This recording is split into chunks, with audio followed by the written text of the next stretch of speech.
Hey everybody, I'm Marty Dodson. I'm here with Clay Mills. Today we're going to talk about negative self-talk. I got 5 suggestions for dealing with negative self-talk for songwriters because creative people can be some of the hardest people on ourselves. Yeah. You know, I don't know how many people I've talked to that are like, I just don't know if I can be a songwriter. I don't think I'm any good and all these things. And, the first thing I encourage them to do is to challenge that self-talk and see if it's true. Because sometimes we tell ourselves things and they're true, but so maybe I'm telling myself, that last song you wrote wasn't any good. Well, if I start telling myself that, I go back and I look at it and I evaluate, well, was it any good? And if it was, then I go, okay, that's stupid. Why was I saying that to myself? And I move on. I think a lot of the problem is we're afraid it's not going to be good, so we don't go and look at it and actually decide, is this good or not? Yeah. Because if it's not good, we can do stuff to get better as a writer. If it is good, then just shut up the negative talk, Yeah. But I think we're so afraid when we're starting, at least I know I was, that I couldn't even think that clearly to analyze it truthfully. I couldn't be honest with myself because I wanted it to so badly be good, and I was afraid it wasn't, So it's a big hurdle to get over. Yeah. I think sometimes too, we try to set ourselves up so that the bar is really low for someone else. So like, I'm going to play this for, it's probably not finished, so what we're trying to do is set expectations really low. I don't care if anyone else gets this song. It means something to me. Yeah. Like you're setting it up for failure before you even play it. Yeah, exactly. So I think when I have negative self-talk, I try to challenge it and evaluate, hey, is that true or is that just my insecurity or a fear that I have or whatever? And I think that's a good place to start. And then the next one is I try to remind myself to talk to myself like I would talk to a friend. Yeah. So I wouldn't be telling you that your song sucks. Right. You play me a song, I'm not going to go, that's horrible. You're a horrible writer. What do you even? But we talk like that to ourselves, And so I think if you But wait a minute. If you're a troll on social media, you might actually tell somebody else they suck. That way. Well, if you are a troll, then go talk to yourself instead of talking to other people. I've never heard anyone that criticizes actually be better than the person they were criticizing. Exactly. Yeah.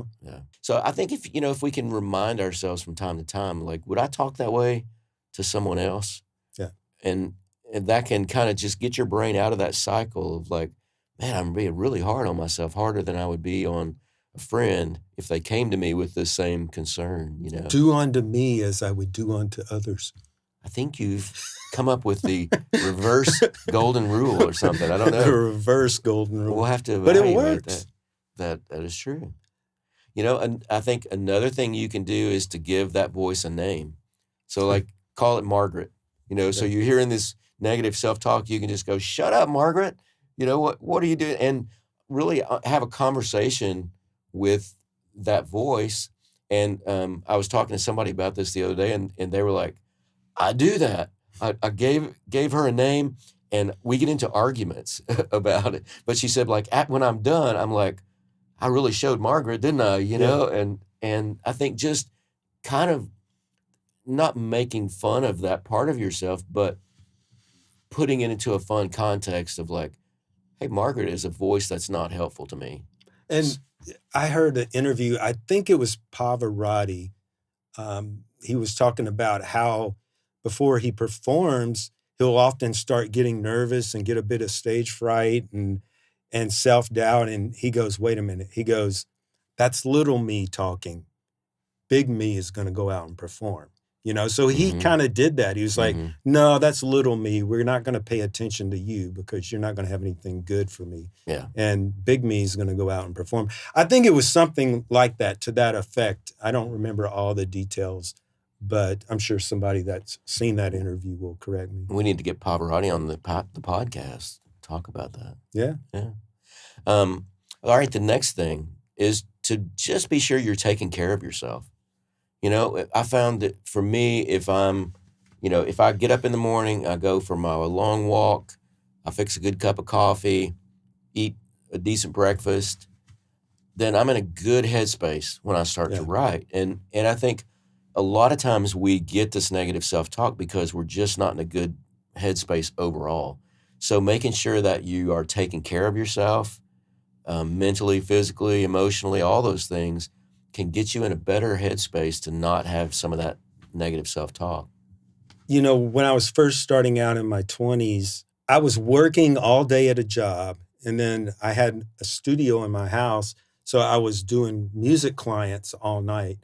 I didn't have time to sleep. I was barely making a living. So I had to work a day job. I wanted to make it in the music business, so I had to work all night. And I kept going, I was hearing all the negative self-talk, but I couldn't afford to take time to go for a walk. I was literally working around the clock. And I couldn't afford to go to therapy and figure out, well, how am I going to do positive thinking now and take care of myself?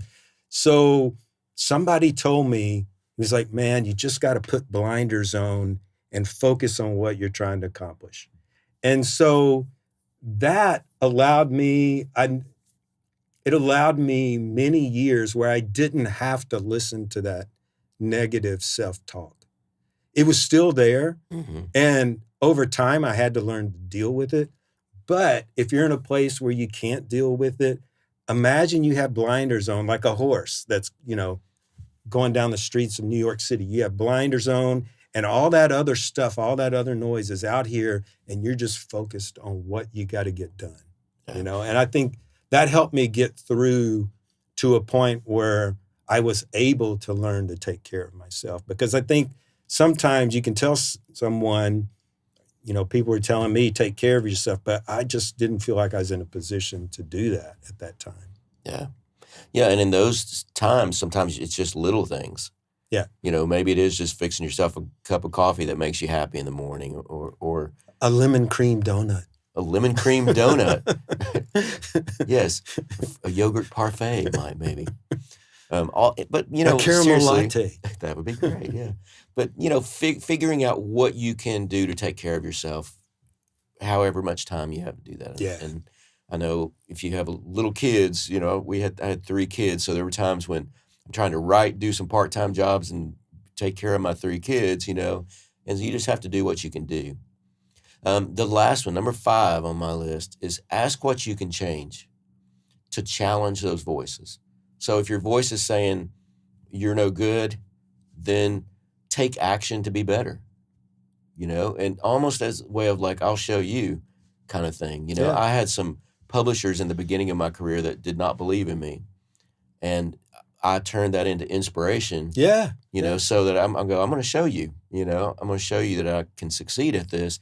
And we can do that with our internal voice as well. Like, okay, if you're saying I'm no good, I'm going to do these things to get better. I never thought about that. Like telling that inside voice, you doubt me? Well, watch this. Like, I could have used that trick like 20 years ago. Yeah, me too. I wish I had known some of these things in the beginning. But, and there's lots of other ways to address that negative self-talk, but I found those 5 to be some of the most helpful to me and to writers that I've encountered as well. Yeah, and if you guys have anything you're struggling with, pop it in the comments. We'll talk about it at some point because we've been there. Trust, every obstacle, every rejection you can face as songwriters, we've done it. We've been there. Okay, y'all. See you next time. Take care. Hey, thanks for watching. If you appreciate the content, hit the subscribe button and help us grow. Shout out to Sweetwater Music. It's where Marty and I get all our musical gear. Great people. We'll see you guys around town. Right on.